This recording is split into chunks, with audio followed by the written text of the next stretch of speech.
I get off the slide, it shows my face. Like, kind of, I don't know. It's weird seeing it there on the screen. Excuse me. So I think we're all here. We've all established the same goal, right? Is that if we end up with one fatality in our system, that's one fatality too many. And I think everyone was starting out kind of sharing their reason, their motivation that goes into what led them into this profession and this work. And I think similarly, I had a close friend my senior year of college that on November 4th was, he fell asleep at the wheel, crossed over the median just south of Florida's Turnpike after just dropping off his brother. And he unfortunately did pass away. When that happened, his vehicle did not have airbags. His vehicle did not have anti-lock brakes. It did not know what a lane line was. It went off course as he fell asleep at the wheel. After he passed, that's when actually my wife and I got to be very close to, she was very close to him. So it forever changed my life, and certainly the life of his father, who actually has not worked since then. He was actually in the emergency room. He used to work on trauma victims of vehicle crashes quite frequently. He actually ran it down in Southeast Florida and couldn't handle it because every person he saw from that point forward, he saw his son. Got to know the family really well, and at that point in time is when I decided to go into transportation engineering, because of the difference you could make in people's lives about really trying to make things safer and better for everyone.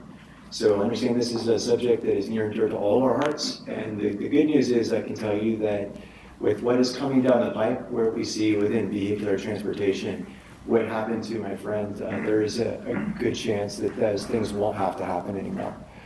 So hopefully I can share some positive stories with you today, but there is some great things that are happening. Stephen did talk a lot about what we're doing on the infrastructure side.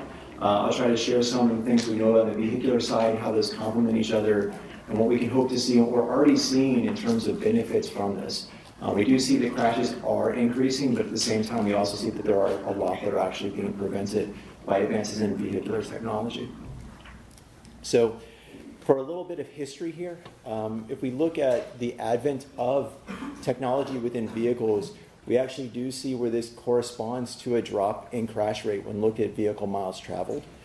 We also have seen where vehicle miles traveled has increased, which obviously offsets when we look at things just in a pure number stand of how many crashes we see per year. But when you start looking at the advent of things like safety belts, when we go ahead and look at crash testing being implemented, there's a long, long history that the implementation of safety devices, specifically within vehicles, working in concert with our engineering design and the public understanding how to use them, does dramatically increase safety. One thing to note is I think there was a question earlier that was talking about the idea of technology, and does it sometimes also cause things to be counterproductive at times? And it does. There's some misunderstandings that happen. And I think that's a note of caution that we have to take with some of the things that I'll talk to you about today, is we can't expect that this is a cure-all. We also need to make sure that the driver understands they are responsible. There was a story that was actually shared with me. I've been trying to find some of the details around it, but talked about the advent of cruise control. And then when cruise control was first coming out in the 70s, that there was a large degree of folks that had RVs that mistakenly thought that was autopilot.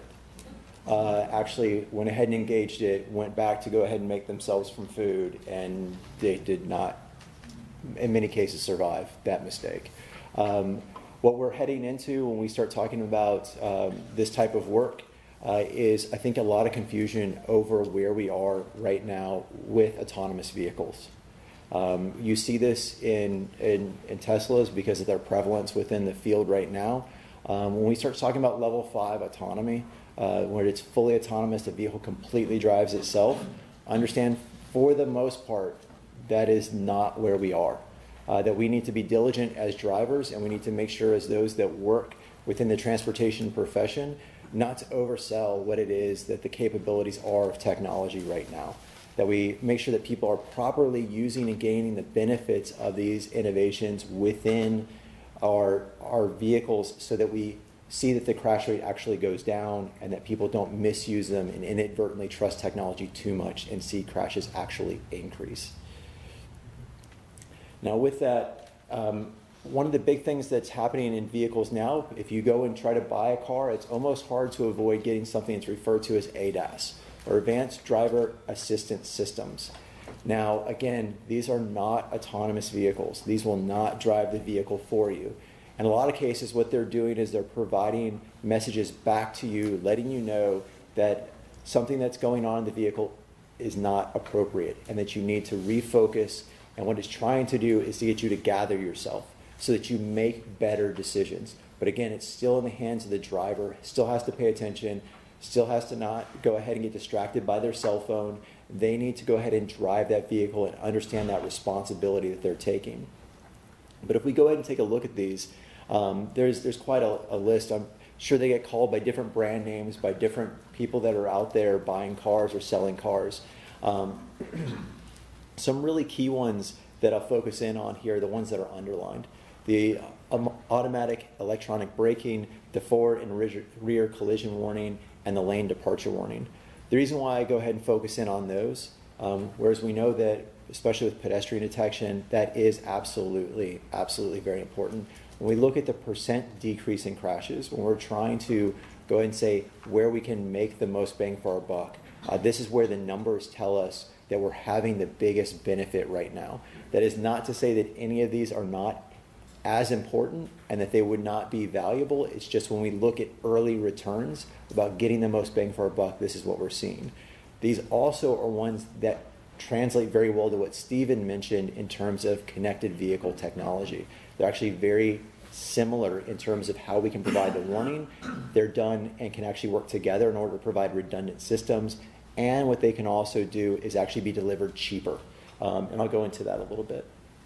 So let's talk about where we see these things going. This is actually, and I've sourced these about, I didn't just make these numbers up. These are not FDOT numbers. These are national statistics.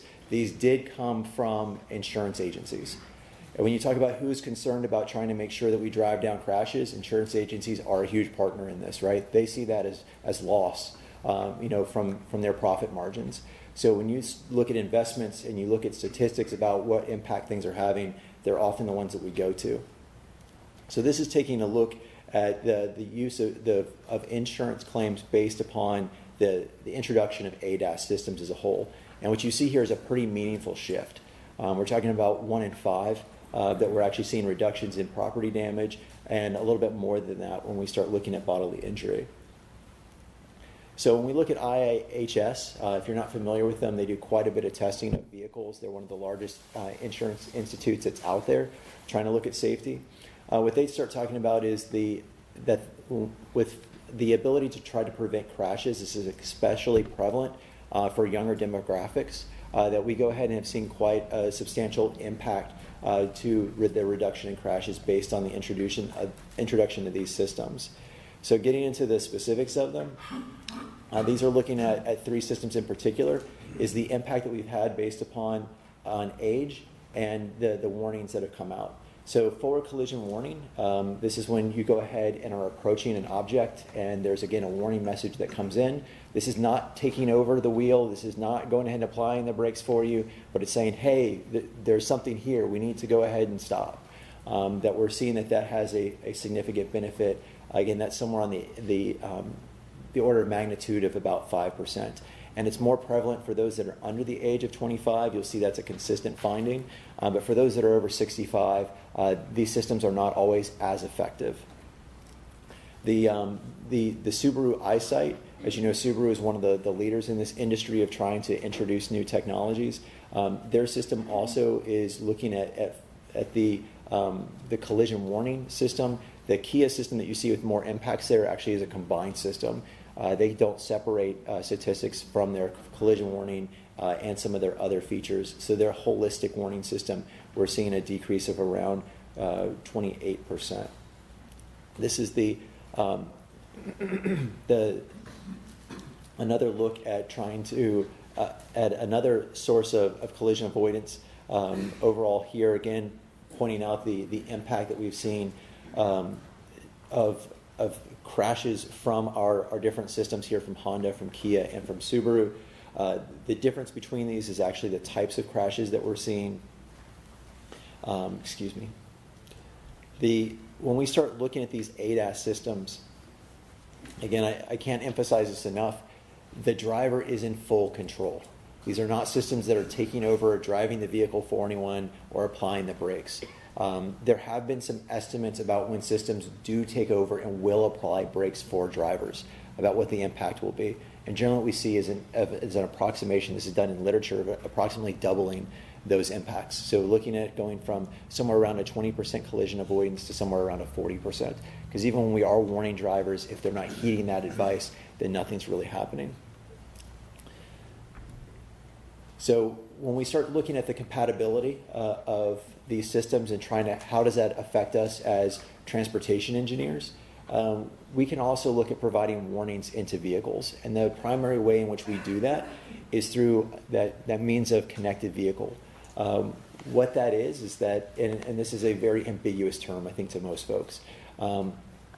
But what it's about is exchange of information between vehicles. Again, this is not autonomous vehicle. I cannot say that enough. This is not about somebody else driving the vehicle for you.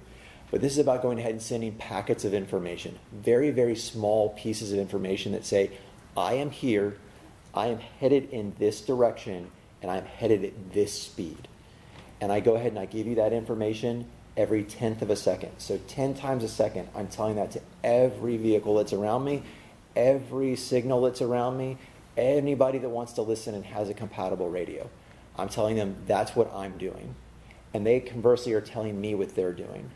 My vehicle then can go ahead and run calculations. They can run an application. So it's just like a smartphone app. You can upgrade these things by going ahead and putting new applications on them. And just like your smartphone app, they do run out of storage. There's only so much calculation they can do at a particular time. But they take that information in, and they go ahead and can then provide warnings based upon that information.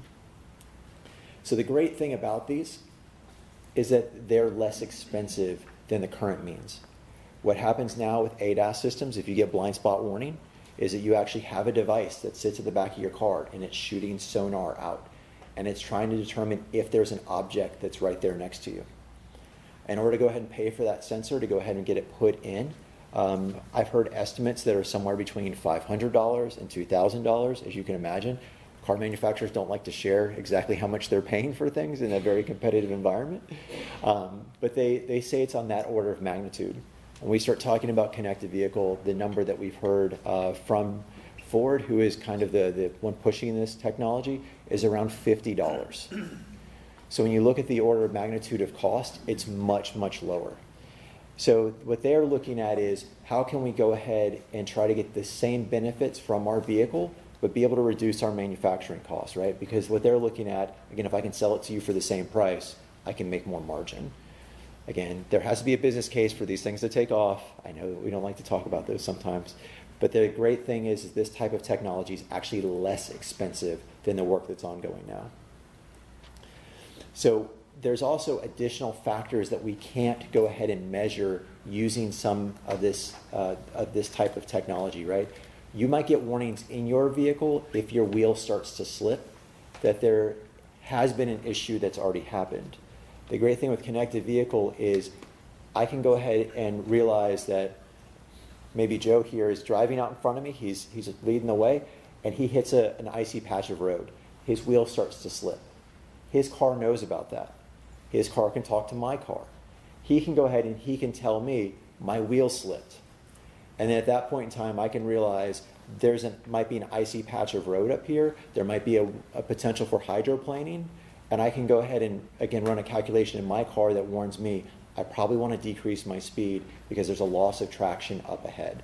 These are all currently applications that the automobile industry is working on to not only do the ones that I mentioned to you about forward collision warning, but also to go ahead and add on to those in order to deal with some of the hidden kind of features that are out there now. So when we start looking at the commonality of objects that were there, showed you some statistics around forward collision warning. The emergency brake assist is another one that's out there. Again, those were two of the big ones that were mentioned from the ADAS systems, those immediately translate. Those are almost the same applications. They also have one called turning movement assist. All of those are effectively the same thing that you go ahead and get out of what's currently in cars. Again, just done cheaper and done with a little bit faster insight. But there's also, when we start looking at ones that we're working on right now, is something called Pedestrian and Crosswalk. Now, where this becomes especially important is, again, when we started talking about, when we start talking about how it is that we can detect things. Right now, your car is limited to what your car can see.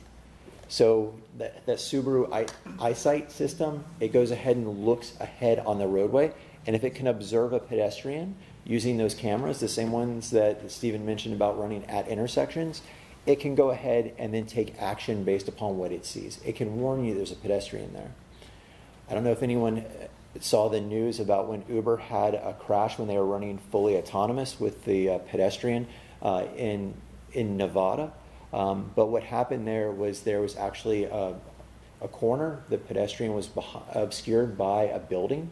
They were walking out from behind that building. The vehicle saw it, but it could not take action fast enough to stop itself before striking the pedestrian and killing the pedestrian. What we've been looking at is instrumenting infrastructure so that we can go ahead and tell vehicles what they can't see. Being able to say, there's a pedestrian and they're located here, and broadcasting that information 10 times a second without the pedestrian ever knowing about it, so that vehicle manufacturers can augment what they're already getting from their own vehicles in order to then provide that warning to drivers. Now again, as DOT, we don't control what's in the vehicle, but what we can do is we can partner with these folks. We can talk about the investments that we're making and about the potential that this has for only improving the service that they're offering to you as a customer of their vehicle. Again, at a very nominal cost of $50 a vehicle. So when we start looking at these numbers, we think that they make sense and they're going to be a strong business case in terms of how we move forward. So when we start talking about when are we going to go ahead and get connected vehicle in an actual car. Now there's about 15 different types of things that people talk about as connected vehicle. I'm talking about this very, very narrowly. So what I'm talking to you about now of the idea of 10 times a second and it being very low latency. What I'm talking about specifically there, you guys have heard of 5G cellular? Okay. Do you guys remember push to talk? Like if you had like a Nextel phone, you could push a button and it would make that odd ring noise and somebody else would pick it up. You may or may not have known this, but when you were pushing that button, what you were doing was instead of talking to a cell phone tower and then that cell phone tower talking to the person, you were actually talking directly to that person just like it was like a walkie-talkie. Okay, so it cut the tower out of the system. What I'm referring to when I say connected vehicle is the same kind of thing but with 5G. So when we talk about a 5G phone, we're not talking about you picking up your cell phone, dialing a number, it hits that cell phone tower, and then it routes it to the right other tower that someone else is connected to. This is about a cell phone type of technology talking to another cell phone type of technology directly, without a tower in between, but just straight up broadcast. I know that seems like a minor difference. When we start talking about seconds matter, this is talking about milliseconds mattering. That's what the difference is between these and trying to have super low latency so that as soon as something is observed, it can be shared with everyone and everyone can get the benefit of it. With that being the case, the actual introduction of these onto vehicles to move away from 4G, LTE, so what you're normally having your cell phone right now where it talks to a tower and talks back, we've actually seen latencies around 5 to 6 minutes. That's what you currently see inside of vehicles. So when they start looking at what's going on with the traffic signal, what they're actually doing is they're running predictive analytics in order to try to figure out what the signal timing is going to be in the future. They project it up to 7 or 8 minutes in the future, and then they transmit that to your car in order to make up for the 5-minute latency of it getting there. So sometimes it won't always agree. So if you go ahead and are in an Audi, they do this right now, you may see that they're getting things wrong, and that's because of the type of technology they're using. In August of this year is when we're supposed to have the first cars rolling off the assembly lines that actually have the direct peer-to-peer communication. So by taking out that tower, what used to take 5 minutes round trip has now a latency that is supposed to be sub 0.2 seconds, so 200 milliseconds. In testing, what has been seen is that that time is actually much lower than that. What that means is instead of a 5-minute round trip and having to project and guess about things, we're now talking about less than what your perception time is, about the difference between what's actually going on and what's being shared. So that reduction in time takes things from being guesses to now being facts. If you can imagine what that means in terms of what you can now do with it in order to try to make it, in order to provide benefits to vehicles, it's huge. Now, in August of 2022, we're not rolling this out on every car in America. That at one point in time wasn't planned. But what we're talking about is this is going to be the first set of vehicles that are going to start to adopt it. It's going to take a while for things to grow in terms of penetration. When you buy a car, if you're not buying, I think it's the Ford Explorer, I think is the first car that's coming out with it. If you're not buying one of those, then you're not getting it. What they're trying to do is they're trying to see what the benefit can be and what the public's reaction is to it. Because again, they're in the business of making money. They've got to see if there's a business case for this. What we think is that there is a business case. We're trying to work with these auto manufacturers as FDOT so that when they go ahead and roll these vehicles off the assembly line, there's immediate benefits to their users. By having those immediate benefits, there's a reason for them to reinvest and then put that into more vehicles so we continue to see this scale out so you can get all the things that I talked about in cars broadly across the United States. To understand the infrastructure side and the size of the investment that we're making, in District 5, just our 9-county area, we have around 1,600 traffic signals, I think it's 1,605, that are the departments. We have north of 400 units that allow the signal to listen to the cars and to be able to talk to the cars, already in place. So 1 out of every 4 signals is already instrumented with this technology so that we can gain the benefits as soon as the auto manufacturers start putting this on their cars. We talked a little bit earlier about cybersecurity. There's a question that Georgiana went ahead and asked about that. They are all tied into something called a security credential management system to ensure that they are secure, that they are safe, and that we're authenticating that when we're talking to a car, it's actually a car and not someone trying to lie about that being a car there. That we're actually verifying that something that was a trusted device said that that was a pedestrian there. So there are increased chances of someone trying to do something nefarious, but we are trying to take the safeguards and increase our security at the same level as what the risk is rising. So when we start looking at how we get there, I mentioned it's going to be a little while. We know that it's going to take time for this business case to make sense and for this to be broadly available. So how can we get the benefits today of this type of technology so that we can go ahead and be ready for that future? So when we start looking at it, there's a lot of things that we're trying to do about using conventional infrastructure in order to be able to talk to the pedestrian, to talk to the motorist. We talk about smartphones, and right now, all they are in a car is a distraction, right? They go ahead and they take our attention away from where it should be. We're asking the question of can we go ahead and use that smartphone application to, number one, provide nothing visual, because we don't want to have you look away from the road ever. But can we have it provide something that's auditory, and can we have it provide something that's haptic? If you don't know what haptic means, it shakes, right? Sorry, fancy words for things that aren't that really fancy. But trying to go ahead and say, if I'm a pedestrian and I'm walking, can I go ahead and warn that pedestrian with a haptic feedback? We probably don't want to shake the smartphone when it's actually in a vehicle, but we can provide verbal warnings, those cues, to go ahead and provide a set of feedback that elicits a response that's appropriate for them to react safely. Those are things that we're actually working on integrating into 511 right now. We actually have the task out right now to a consultant and trying to go ahead and get it updated based on what our findings have been about what's actually possible. We also are looking at trying to use conventional signing, of taking things that we've had out there for pedestrians all along. When we look at the ped head, we're seeing there's probably some additional potential to convey to them. Hey, when you push that button, we receive that call. Hey, this is probably how long it's going to be until that your phase comes up. Please wait for it. Please don't get impatient and say, hey, listen, this is never coming, and think we're not paying attention to you and just head out, right? There's things that we can do right now that we can measure the pedestrians so they don't even have to push the ped button, and then we can give them feedback to tell them, we saw you, you matter, your phase is coming.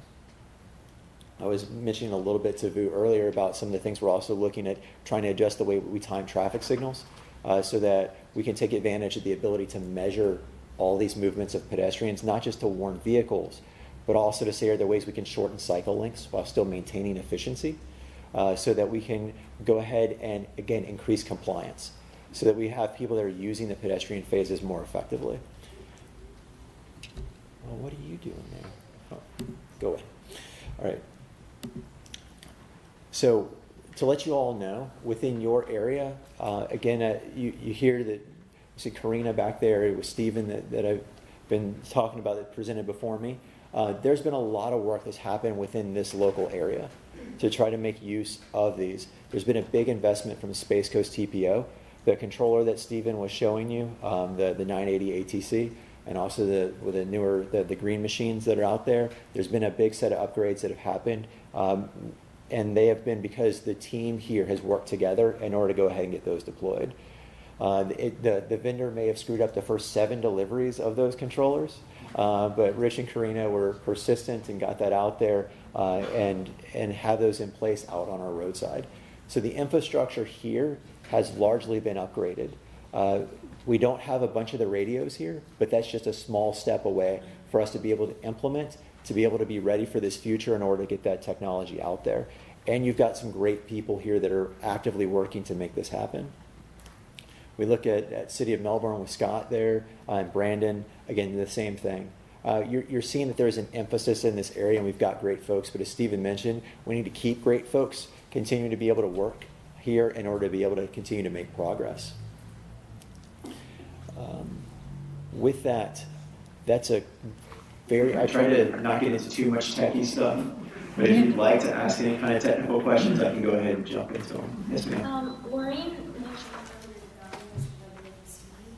Do you think in this country that might happen first, or do you think fully autonomous vehicle might happen first, or are they related? So you're talking about the automated speed enforcement? Right. So what do you think is likely to happen first from manufacturers?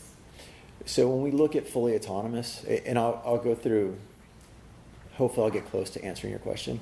When we look at fully autonomous, quite honestly, Waymo is already running fully autonomous. They're the only, and that's Google for those that don't know. They're both owned by Alphabet, right?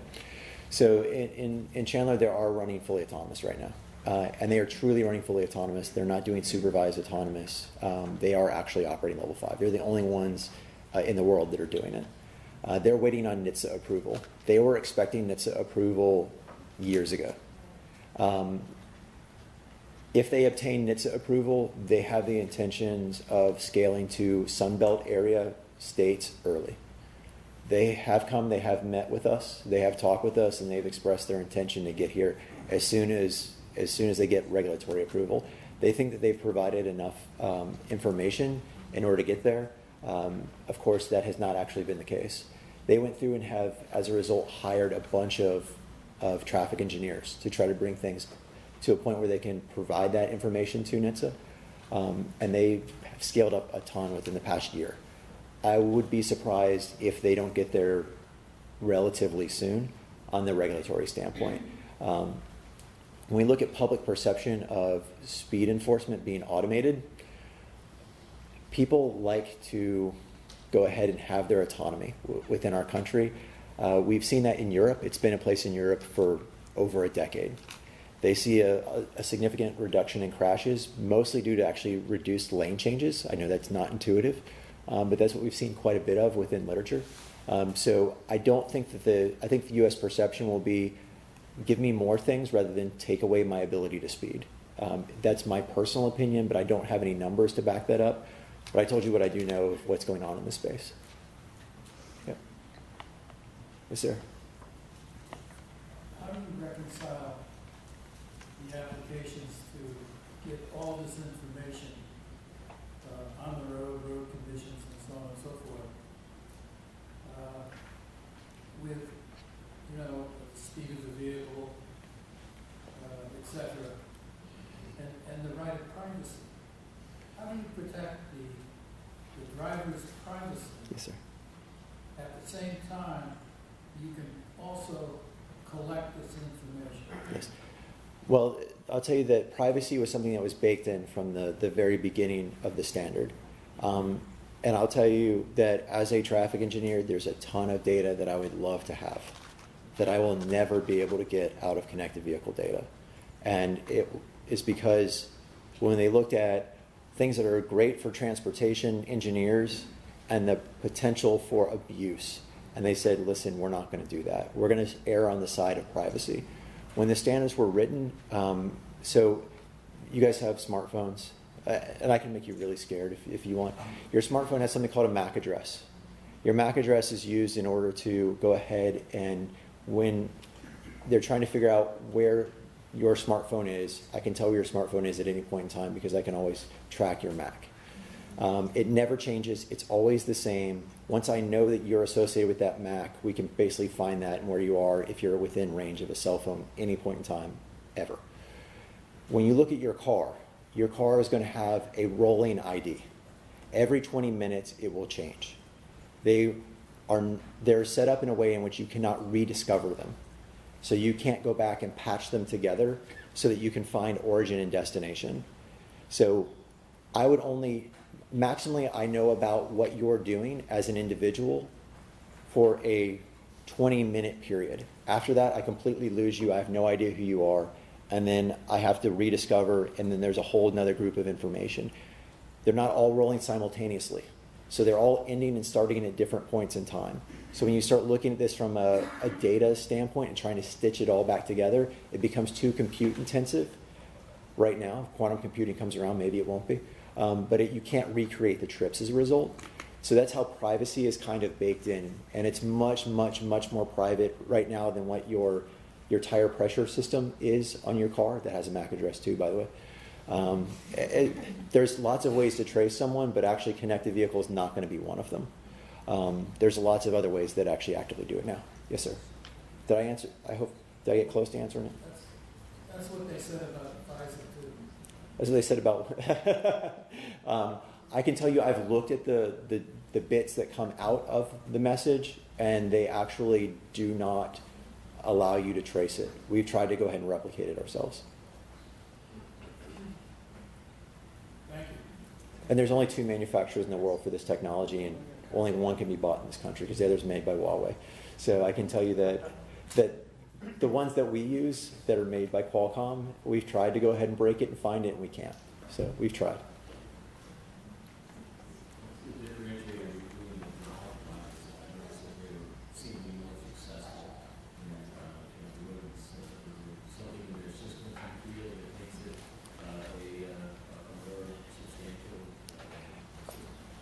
Actually, the Subaru.